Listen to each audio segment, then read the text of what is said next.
The champagne flute in her hand caught the light, sparkling like a weapon. Deborah's laughter, sharp, mocking, and perfectly timed, ripped through the room like a quarterback's audible shout, audible to everyone at the company holiday party. My old football jersey, the one I'd thrown on for the ugly sweater theme, suddenly felt like a straitjacket. She was holding court, her voice carrying over the hum of conversation, and every word was a dagger aimed straight at me. "Oh, come on, Will," she said, her tone dripping with faux sympathy. "You can't seriously call that a career. I mean, coaching teenagers? It's basically glorified babysitting, right?" She turned to the small crowd gathered around her, her smirk widening as they chuckled nervously, glancing at me like I was some kind of zoo exhibit, the kind you pity. I clenched my jaw, the memory of 1,000 tackles on the field flashing through my mind. None of them had ever hit as hard as this. Deborah, my wife of 12 years, the woman who used to cheer me on from the stands, was now tearing me down in front of her colleagues. Her designer dress clung to her like armor, and her heels clicked against the floor as she took a step closer, her champagne sloshing dangerously close to the rim. "I mean, I get it," she continued, her voice softening in that way that made it even worse, like she was explaining something to a child. "You're not exactly cut out for the corporate world. But seriously, babe, don't you think it's time to grow up? Jake's not a kid anymore, and neither are you." The room seemed to shrink around me, the laughter and clinking glasses fading into a dull roar. I could feel the heat creeping up my neck, my fingers twitching at my sides. I wanted to say something, to defend myself, but the words stuck in my throat like a bad pass. All I could do was stand there, my old jersey feeling heavier by the second, while Deborah basked in the attention, her champagne flute raised like a trophy. It wasn't just the words, it was the way she said them, the way she looked at me like I was something she'd outgrown, like I was a relic from a life she no longer wanted. And maybe that was the truth. Maybe I had been blind to it for too long, clinging to the hope that we could still find our way back to each other. But as I stood there, surrounded by the glittering lights and the sound of her laughter, I realized something had shifted. Something had broken, and I wasn't sure if it could ever be fixed. Jake stood in the doorway of my home office, his hands fidgeting with the hem of his hoodie. I was sitting at my desk, staring at a stack of old playbooks I hadn't touched in years, trying to distract myself from the static hum of doubt that had been buzzing in my head for weeks. The room smelled faintly of leather and dust, like the ghosts of my coaching days were still lingering. "Dad," he said, his voice cracking like it used to when he was little and trying to tell me about a scraped knee. He didn't step closer, just stood there, shifting his weight from one foot to the other. I looked up, and that's when I saw it. The way his eyes darted to the floor, the way his jaw tightened like he was holding something back. My stomach dropped before he even said another word. "What's up, buddy?" I asked, trying to keep my voice light, but it came out rougher than I intended. He hesitated, his fingers digging into the pocket of his hoodie. Then, slowly, he pulled out a crumpled piece of paper. It was a receipt, the kind with the fancy embossed lettering that screams, "expensive." He held it out to me like it was a live grenade, his hand trembling just enough to make the paper flutter. I took it, my fingers brushing against his, and for a second, I thought about not looking. But I did. The date stamped at the top was from a weekend 2 months ago. A weekend Deborah had told me she was at a recruiting conference in Chicago.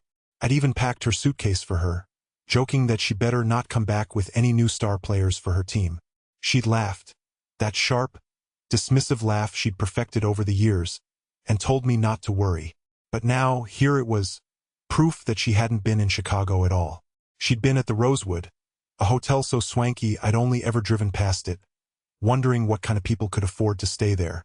The receipt was for dinner, steak, wine, the works, and a room. A room for two. I stared at it, the numbers and letters swimming in front of my eyes. My chest felt tight, like someone had wrapped a belt around it and was pulling tighter with every breath. "Where'd you get this?" I asked, my voice low, almost a growl. Jake flinched. "I found it in Mom's car," he said, his voice barely above a whisper. "It was under the seat. I didn't mean to snoop, I swear. I was just looking for my phone charger." And he stopped, swallowing hard. "I didn't know if I should tell you. I didn't want to, make things worse." I looked at him, really looked at him and saw the fear in his eyes. Fear of what this might mean, fear of what it might do to us.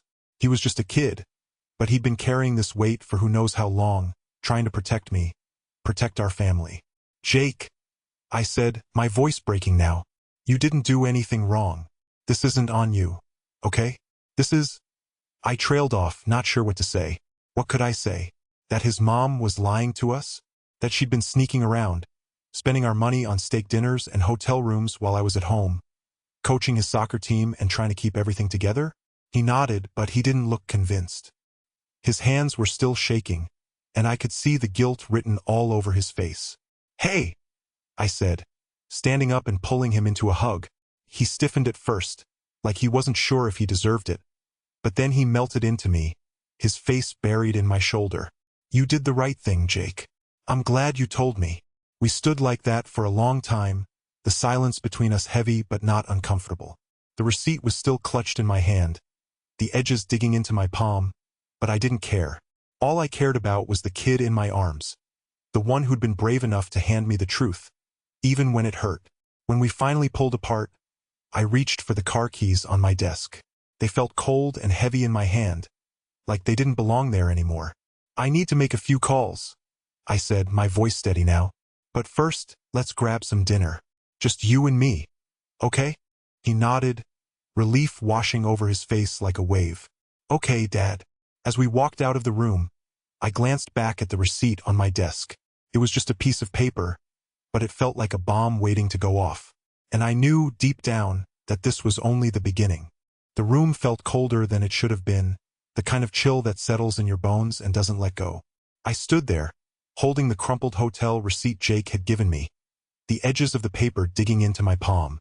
Deborah was at the kitchen table, her laptop open, typing away like everything was normal. But nothing was normal. Not anymore. "What's this?" I asked, my voice steady but low, like a storm gathering on the horizon.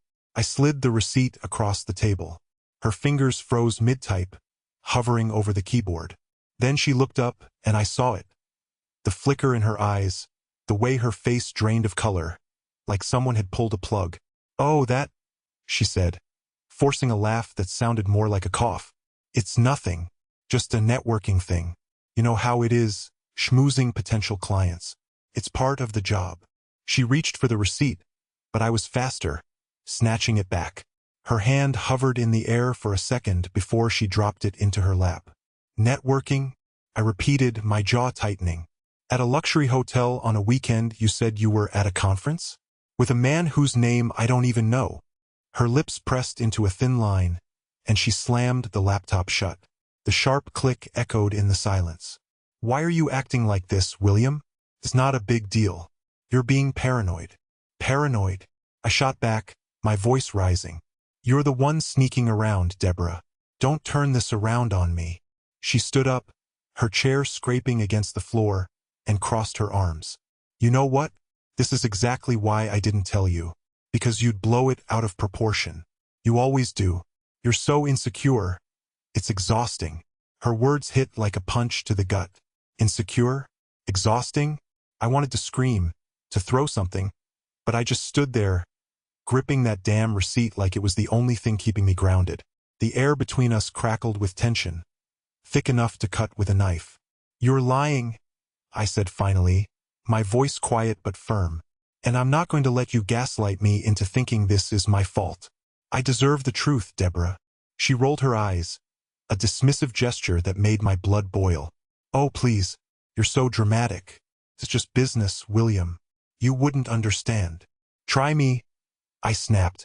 For a moment, she looked like she might actually tell me something real. But then her face hardened, and she shook her head. "I don't have time for this. If you're going to act like a child, we can talk later." She grabbed her laptop and stormed out of the room, her heels clicking sharply against the tile. I stood there, staring at the empty space where she'd been, the receipt still clenched in my hand. The room felt heavier now, like the walls were closing in. I sat down at the table, my mind racing. Networking? Really? That's the best she could come up with? I thought about the way she'd looked when I first showed her the receipt. That flash of panic in her eyes. It wasn't guilt. It was fear. Fear of getting caught. I glanced at the closed laptop on the table, its sleek surface reflecting the overhead light. It was like a locked door, hiding whatever secrets she didn't want me to see. And for the first time, I wondered what else she was hiding. The sound of Jake's footsteps in the hallway snapped me out of my thoughts. He paused in the doorway, his face pale, his eyes wide. "Dad?" he said quietly. "Is everything okay?" I forced a smile, crumpling the receipt in my fist. "Yeah, buddy. Everything's fine." But it wasn't fine. Not even close. And as I sat there, listening to the distant sound of Deborah's voice on the phone in the other room, I knew one thing for sure. This was just the beginning. The rain started just as I pulled into the hotel parking lot, fat drops splattering against the windshield like the universe itself was trying to warn me. My hands gripped the steering wheel so tight I could feel the leather creak under my palms. The neon sign above the hotel entrance buzzed faintly, casting an eerie glow over the slick pavement. Deborah's car was already there, parked crookedly in a spot near the door, like she'd been in too much of a hurry to straighten out. I didn't want to believe it. Not really. Even after Jake handed me that crumpled receipt, even after the way she dodged my questions, I'd clung to some pathetic shred of hope that she'd have a good explanation, that maybe I was wrong. But then her text came through, "Working late tonight, don't wait up," and I knew. I just knew. The clock on the dashboard read 8:47 p.m. when I saw them. Deborah stepped out of the passenger side of a sleek black SUV, her laugh carrying through the rain. She was wearing that red dress she'd bought for our anniversary last year. The one she said made her feel confident. Beside her was a guy who looked like he'd walked straight out of a cologne ad. Broad shoulders, perfectly styled hair, and a stupid, cocky grin. He couldn't have been more than 25. Deborah leaned into him as they walked, her hand brushing his arm like it was the most natural thing in the world. My stomach churned, but I didn't move. I just sat there, watching through the rain-streaked glass as they disappeared into the hotel. The steering wheel groaned under my grip again, and I forced myself to breathe. This wasn't the time to lose it. I needed proof. For Jake. For whatever came next. I grabbed the camera I'd shoved into the glove compartment earlier, a relic from Jake's soccer games, and stepped out into the rain. The cold hit me like a slap, soaking through my jacket in seconds. I kept my head down, blending into the stream of people heading inside. The lobby was all polished marble and soft lighting, the kind of place that felt too nice for what was about to go down. I spotted them near the elevators, laughing like they didn't have a care in the world. Deborah's hand was on his chest now, her head tilted back in that way she used to do with me. I raised the camera, my fingers trembling as I adjusted the focus. The flash was off, but the click of the shutter still felt loud in my ears. I snapped a few more shots as they stepped into the elevator, Deborah's laughter fading as the doors slid shut. Back in the car, I scrolled through the photos, each one a fresh punch to the gut. There she was, smiling at him like he hung the moon. There he was, looking at her like she was the best thing he'd ever seen. And there I was, sitting in a wet jacket with a camera full of evidence, wondering how the hell my life had come to this. The rain kept falling, drumming against the roof of the car as I sat there in the dark. Somewhere inside that hotel, my wife was with another man. And somewhere at home, my son was waiting for me, probably wondering why I wasn't there to tuck him in like I always did. I stared at the hotel entrance, the neon sign flickering like it was mocking me. Then I started the engine and drove away, the photos burning a hole in my pocket. Jake's small frame shook against mine as he clung to me like a life raft in a storm. His trembling voice cracked when he whispered, "I didn't want to break our family, Dad."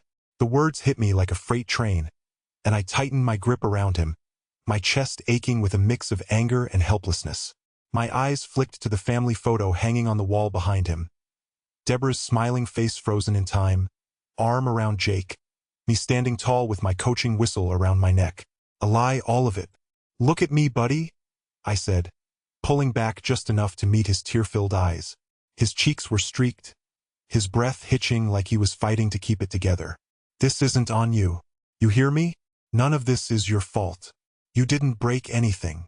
My voice was steady, but inside, I was screaming. Screaming at Deborah, at the world, at myself for not seeing it sooner. Jake's lower lip quivered, and he wiped his nose with the back of his hand. "But I knew, Dad. I saw things. I didn't tell you because I thought maybe it was nothing.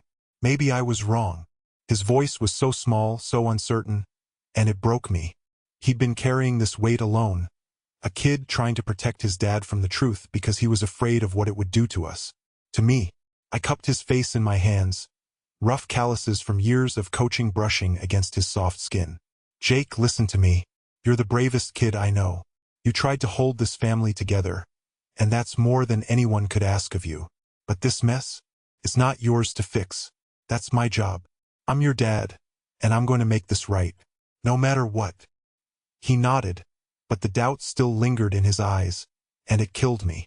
I pulled him back into the hug, my hand cradling the back of his head. The faint smell of sweat and grass from his soccer practice clung to him, a reminder of the normalcy we were fighting to hold on to. Over his shoulder, I stared at that damn family photo again. Deborah's smile seemed mocking now, her arm around Jake like a claim she didn't deserve. We're a team, okay? I said, my voice low but firm. You and me. Always have been, always will be. No one's taking that away from us. Jake nodded again, his face buried in my shoulder, and I felt his grip tighten. He was holding on for dear life, and so was I. The room was quiet except for the soft hum of the refrigerator in the kitchen and the occasional sniffle from Jake. I wanted to scream, to punch something, to tear that photo off the wall and burn it. But I held it together for him, because that's what dads do. We take the hits so our kids don't have to. Dad. Jake's voice was muffled against my shirt. What happens now? I took a deep breath, my chest rising and falling with the weight of everything. Now, I said, we fight. For us. For our family, the real one. You and me. I pulled back again, forcing a smile I didn't feel. And no matter what happens, I've got you. Always. Jake nodded, his trembling easing just a little. He looked up at me, his eyes still wet but clearer now, like he was starting to believe me. And in that moment, I made a silent promise to myself. I'd tear the world apart before I let anyone hurt him again. Not Deborah, not her lawyer, not anyone. This was my son, my family, and I'd protect it with everything I had, even if it meant burning the rest to the ground. The clock on my desk ticked like a metronome, each second slicing through the silence of the room. My fingers drummed against the wood, restless and raw, as I stared at the stack of papers in front of me. The words blurred together, custody, alimony, assets, but the intent was clear. Deborah wasn't just coming for what was hers. She was coming for everything. The phone call had come earlier that morning, her lawyer's voice smooth and calculated, like a predator circling its prey. A fair settlement, he'd said, as if fairness had ever been part of Deborah's vocabulary. Then came the threat, veiled but unmistakable. If I didn't comply, they'd paint me as a neglectful father, unfit to raise Jake. The words hit like a sucker punch, and I could still feel the phantom ache in my gut. I flipped through the papers, my jaw tightening with every page. She wanted the house, the cars, half of my retirement fund, and Jake, my son. The thought of it made my chest constrict, like a vice slowly squeezing the air from my lungs. I could almost hear her voice in my head, cold and mocking. You think you can handle this on your own, Will? You're just a washed-up coach playing house. The clock kept ticking, each second a reminder of how little time I had to fight back. I grabbed a pen and started scribbling notes in the margins, my handwriting jagged and frantic. She thought she had me cornered, but she'd underestimated me. I wasn't just a football coach. I was a strategist. And this wasn't just a game, it was war. My mind raced, piecing together fragments of memories and evidence. The hotel receipts, the bank statements, the late-night phone calls she thought I didn't notice. I'd been too trusting, too willing to believe her lies. But not anymore. Every deceit, every betrayal, was fuel for the fire burning inside me. I reached for my phone, my fingers trembling as I dialed the number of a lawyer I'd met years ago at a charity event. He'd been a linebacker in college, built like a tank with a mind just as sharp. If anyone could help me navigate this mess, it was him. William, he answered on the second ring, his voice steady and reassuring. I was wondering when you'd call. I took a deep breath, the weight of everything pressing down on me.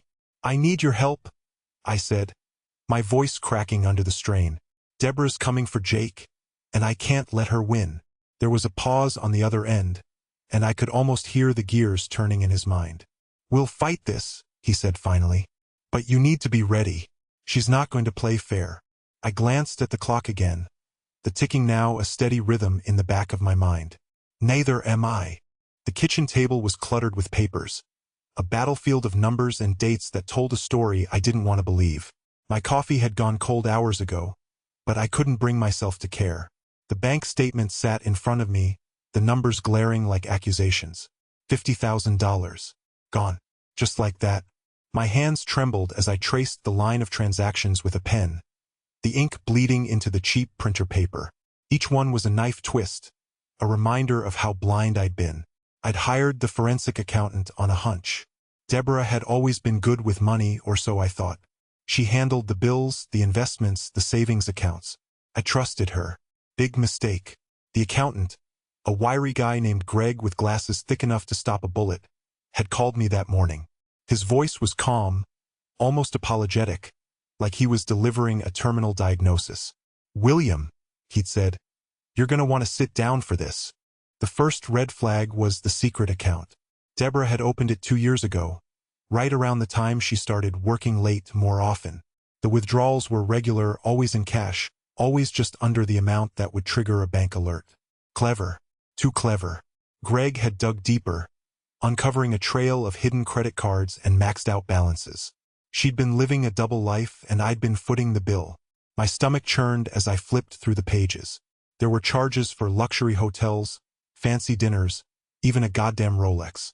The receipts were like a roadmap to her betrayal, each one a pit stop on her journey away from me. I could almost see her there, laughing over champagne with some guy half my age, her hand resting on his thigh like it belonged there.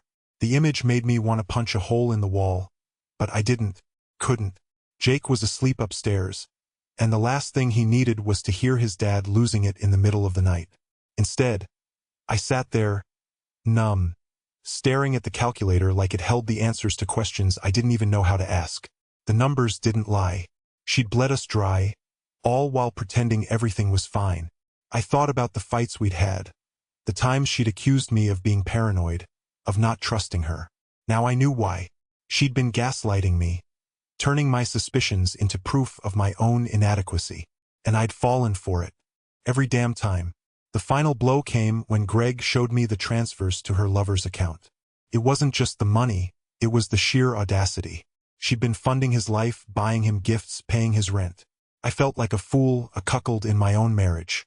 The anger came in waves, hot and suffocating, but it was always followed by a cold, hollow emptiness. How could I have missed this? How could I have been so blind? I thought about Jake, about how much of his future she'd stolen. College funds, savings, security, all gone, siphoned off to feed her double life. My hands clenched into fists, the pen digging into my palm. She'd taken everything from us, and for what? A cheap thrill? A midlife crisis? I didn't know. Maybe I didn't want to. The clock on the wall ticked away the minutes, each one a reminder that the life I thought I had was gone. I stared at the papers, at the damning evidence of her betrayal, and made a decision. This wasn't just about the money. This was about justice. For me, for Jake, for the family she'd destroyed. I picked up the phone and dialed Greg's number. "We're taking this to court," I said, my voice steady despite the storm raging inside me. "I want every penny accounted for, every lie exposed." He didn't argue. He didn't need to. The numbers spoke for themselves. As I hung up, I glanced at the family photo on the wall. It was from last year, taken at Jake's soccer game. We looked happy, normal, but now I knew the truth. The smile on Deborah's face was a mask, hiding the ugliness beneath. I tore the photo down and tossed it in the trash. Some things couldn't be fixed. Some betrayals couldn't be forgiven. And I wasn't going to pretend otherwise. The courtroom felt like a pressure cooker, the air thick with tension and the faint hum of fluorescent lights overhead. I sat at the plaintiff's table, my fingers drumming nervously on the edge of the polished wood. Across the room, Deborah sat with her lawyer, her posture rigid, her face a mask of practiced calm. She wore a tailored navy suit, her hair pulled back into a severe bun, a far cry from the woman who once laughed with me over burnt pancakes on Sunday mornings. Now, she looked like a stranger, someone who had weaponized every vulnerability I'd ever shared with her. The judge, A stern woman with silver hair and sharp eyes nodded toward my lawyer. Proceed. My lawyer, a no-nonsense guy named Greg, stood and approached the projector screen. Your Honor, we'd like to present Exhibit A. He clicked a button on the remote, and the grainy footage from the hotel security camera flickered onto the screen. There she was, Deborah, walking through the lobby, her arm linked with a man who was not her husband. The timestamp in the corner of the footage was unmistakable. The same weekend she'd claimed to be at a recruiting conference. My stomach churned as I watched her laugh at something he said, her head tilting back in a way that was all too familiar. Deborah's lawyer shot to his feet. Objection, Your Honor. Relevance. Overruled, the judge said curtly. Continue. Greg clicked again, and the screen filled with still images, photos I'd taken outside the hotel, showing Deborah and the man entering together, then leaving hours later. The final photo was the kicker. A close-up of the hotel receipt Jake had found, time-stamped and signed in Deborah's looping handwriting. Deborah's facade wavered. She glanced at the screen, then at her lawyer, her lips pressed into a thin line. I could see the cracks forming, the way her hands clenched and unclenched in her lap. For a moment, I almost felt sorry for her. Almost. Your Honor, Greg continued, we also have evidence of financial misconduct. He handed the judge a stack of documents, bank statements, credit card records, all meticulously organized by the forensic accountant I'd hired. Over the past year, Ms. Reynolds has funneled nearly $50,000 from a joint account into a private account, which she then used to fund her extracurricular activities. The judge's eyebrows shot up as she skimmed the documents. Deborah's lawyer tried to interject, but the judge silenced him with a raised hand. This is serious, she said, her voice cutting through the room. Ms. Reynolds, do you have anything to say? Deborah stood, her confidence slipping. Your Honor, I was under a lot of stress. I made some poor decisions, but I never intended to hurt my family. I snorted under my breath. Poor decisions? That's what she called it? My jaw tightened, and I forced myself to stay seated, to keep my anger in check. This wasn't the time for outbursts. The judge leaned forward, her gaze piercing. Ms. Reynolds, this court doesn't take financial deception lightly. And given the evidence of infidelity, I'm inclined to grant Mr. Reynolds's request for full custody. Deborah's face crumpled. She looked at me, her eyes pleading, but I turned away. There was no going back, not after everything she'd done. The gavel came down with a sharp crack, and just like that, it was over. I had full custody of Jake.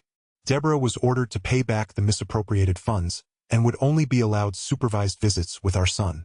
As the courtroom emptied, I caught a glimpse of her in the hallway, tears streaming down her face. For a fleeting moment, I thought about saying something, anything, but the words caught in my throat. Instead, I walked away, the weight of victory heavy on my shoulders. Outside, the sun was blinding, and I blinked against the glare. Jake was waiting for me in the car, his face a mix of hope and fear. Did we win, Dad? He asked as I slid into the driver's seat. I looked at him, my boy, my reason for fighting, and nodded. Yeah, buddy, we won. But as I started the engine, I couldn't shake the feeling that this wasn't really a victory. It was survival, and for now that would have to be enough. The soccer field stretched out before me, a patchwork of green under the fading light of a late afternoon. The air smelled of freshly cut grass and the faint tang of sweat from the players. Jake was out there, his cleats digging into the turf, his focus laser-sharp as he dribbled past a defender. I stood at the edge of the field, my hands shoved deep into my pockets, trying to steady the storm inside me. This was supposed to be our safe space. Just me and Jake, rebuilding what Deborah had shattered. But then I saw her. She was standing at the opposite end of the field, her designer sunglasses perched on her head, her face streaked with tears. Deborah always had a way of making her emotions look staged, like she was auditioning for a role in some Lifetime movie. Her heels sank into the grass as she wobbled toward me, her arms outstretched like she expected me to catch her. The sight of her made my stomach churn. William, she called, her voice cracking in that way she used to think was endearing. Please, we need to talk. I didn't move. My feet felt rooted to the ground, just like the goalposts behind me. The game was still going on, the kids shouting, the parents cheering, but it all faded into a dull roar in the background. All I could hear was the sound of her voice, pleading, desperate. It was the same voice that had lied to me for years, the same voice that had spun stories about networking and building her career, while she was sneaking around with that kid half her age. "There's nothing to talk about," I said, my voice low and steady. I didn't want to make a scene, not here, not in front of Jake. But she kept coming closer, her tears flowing freely now. "I made a mistake," she said, her hands clutching at the air like she was trying to grab something intangible. "I was lost, William. I didn't know what I wanted. But I know now. I want my family back." Her words hit me like a sucker punch. But I didn't flinch. Couldn't. Not after everything she'd done. Not after the hotel receipts, the secret bank accounts, the way she tried to twist the truth in court to make me look like the villain. I thought about the nights I'd spent staring at the ceiling, wondering how I'd missed the signs, how I'd let her manipulate me for so long. And now here she was, standing in front of me, acting like she could just wipe it all away with a few tears. "You don't get to do this," I said, my voice cracking now, not from sadness but from anger. "You don't get to show up here and pretend like you care. Not after what you did to Jake. Not after what you did to us." She flinched, but she didn't back down. "I know I hurt you," she said, her voice trembling. "But I'm here now. I'm trying to make things right. Don't you think Jake deserves that? Don't you think he deserves to have his mother in his life?" I glanced over at the field, where Jake was lining up for a free kick. He looked so focused, so determined. He'd been through hell because of her, but he'd come out stronger. He didn't need her. He didn't need her lies or her excuses or her fake tears. He needed stability. He needed honesty. He needed me. "You lost the right to call yourself his mother the moment you chose that guy over him," I said, my voice cold and final. "You don't get to waltz back in here and pretend like nothing happened. Not after the way you betrayed us." Her face crumpled, and for a moment, I almost felt sorry for her. Almost. But then I remembered the way she'd laughed at me at that company party. The way she'd flaunted her success while belittling mine. I remembered the way she'd looked at me when she thought I wasn't paying attention. Like I was nothing. Like I was disposable. "Please, William," she whispered, her voice breaking. "I'm begging you. Don't do this." I looked her straight in the eye, my jaw clenched tight. "You did this, Deborah. Not me. You made your choices, and now you have to live with them." And with that, I turned my back on her. The game wasn't over yet, and Jake needed me. As I walked away, I heard her sob behind me, but I didn't look back. Couldn't. The field stretched out before me, the players moving like pieces on a chessboard, and for the first time in a long time, I felt like I was exactly where I was supposed to be. The sun was setting, casting a golden glow over the soccer field as Jake dribbled the ball down the sideline. His cleats dug into the turf, kicking up little tufts of grass, and I could see the determination etched into his face. The crowd was on their feet, a low hum of anticipation building with every step he took. My heart pounded in my chest, not just because this was the championship game, but because this moment felt like the culmination of everything we'd been through. The betrayal, the fights, the sleepless nights. It all seemed to fade into the background as I watched my son, my kid, push forward. The opposing team's defender lunged at him, but Jake sidestepped, his movements sharp and precise, just like I'd taught him. He faked left, then right, and suddenly the goal was wide open. The ball left his foot with a crisp thud, sailing through the air like it had a mind of its own. Time seemed to slow as it arced toward the net, and then whoosh, it was in. The crowd erupted, a wave of sound crashing over the field. Jake threw his arms in the air, his face breaking into the kind of smile I hadn't seen in months. Not since before everything fell apart. I was on my feet before I even realized I'd moved, my voice hoarse from shouting. "That's my boy! That's my boy!" I clapped so hard my palms stung. But I didn't care. This wasn't just a goal. It was a victory for both of us. For the nights I spent coaching him when I could barely keep my own head above water. For the mornings he'd wake up early just to practice. His way of coping with the mess Deborah left behind. This was ours. No one could take it from us. As the final whistle blew, Jake sprinted toward the sideline, his teammates trailing behind him. He crashed into me with the force of a freight train, nearly knocking me over, and I wrapped him in the tightest hug I could manage. His jersey was damp with sweat, and he smelled like grass and teenage boy, but I didn't care. I held him like I was trying to squeeze all the pain out of both of us, like I could heal every wound with that one embrace. "You did it, kid," I said, my voice cracking. "You did it." He pulled back just enough to look at me, his eyes shining. "We did it, Dad." The words hit me harder than I expected. We did do it. Together. Through the lies, the court battles, the nights I spent wondering if I was enough for him, we'd made it here. And as I looked around at the cheering crowd, the parents clapping, the teammates celebrating, I realized something. Our family wasn't broken. It was just different now. Smaller, maybe, but stronger. We didn't need anyone else to be whole. Later, as we sat on the hood of my truck eating greasy burgers from the diner down the road, Jake turned to me. "You think Mom saw the game?" he asked, his voice quiet. I paused, the burger halfway to my mouth. The question caught me off guard, but I wasn't surprised. Deborah had been a ghost in our lives for months now, showing up at random times with half-hearted apologies and empty promises. But this was ours. She didn't get to be part of it. "I don't know, Jake," I said finally, setting the burger down. "But even if she didn't, it doesn't matter. This is about you and me, about what we've built. And no one can take that away from us." He nodded, chewing thoughtfully. "Yeah, you're right." We sat there in comfortable silence for a while, the sounds of the night wrapping around us, the chirp of crickets, the distant hum of traffic, the occasional burst of laughter from the parking lot. It was peaceful in a way I hadn't felt in a long time. Like the storm had finally passed, and we were standing in the sunlight, battered but unbroken. As we drove home, Jake leaned his head against the window, his eyelids drooping. I glanced over at him, the streetlights casting soft shadows across his face, and felt a surge of pride so fierce it nearly took my breath away. He was growing up, too fast if I was being honest, but he was turning into a good kid, a great kid, and no matter what life threw at us, I knew we'd face it together.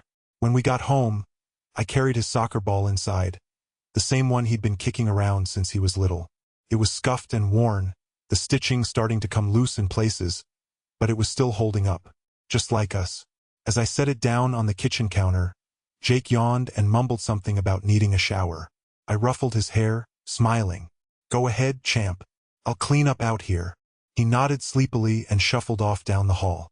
I stood there for a moment, listening to the sound of the water running, and let myself breathe. Really breathe. For the first time in what felt like forever, the weight on my chest was gone. I grabbed a beer from the fridge and stepped out onto the porch, the cool night air brushing against my face. The stars were out, bright and clear, and I tipped my head back to take them in. Somewhere out there, Deborah was living her new life, chasing whatever it was she thought she needed. But here I had everything that mattered. Jake's laughter drifted out from the bathroom, muffled but unmistakable, and I smiled to myself. We'd made it through the storm. And now, as the stars twinkled above and the sound of my son's laughter filled the house, I knew we were going to be just fine.